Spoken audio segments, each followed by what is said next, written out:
नमस्कार मित्रांनो, विवेकचा brain cancer stage 1 मध्येच आढळून आला होता, पण तेव्हापासून सृजना त्याच्या सोबत नेहमी ढाल बनून हजर होती।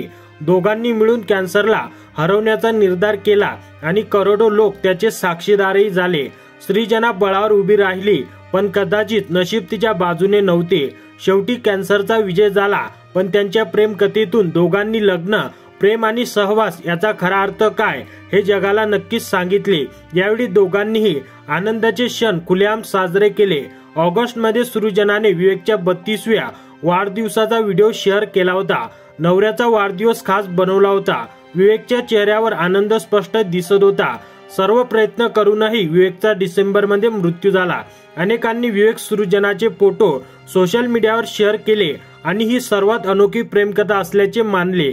अनेक युजर्स म्हणतात की कॅन्सरशी लढण्यासोबतच सृजना प्रत्येक पावलावर विवेकच्या पाठीशी उभी राहिली। मग ते त्याच्यासाठी केस काढणे असो किंवा त्याची सर्व कामे ती स्वतः करत होती।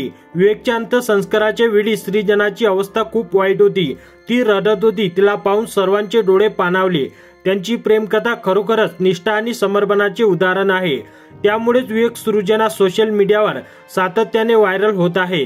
त्यांचा एकत्र प्रवास आता संपला असेल, परंतु त्यांची प्रेमकथा नेहमीच लोकांना प्रेमाची शक्ती आणि सहवासाचा अर्थ शिकवेल आणि प्रेरित करेल।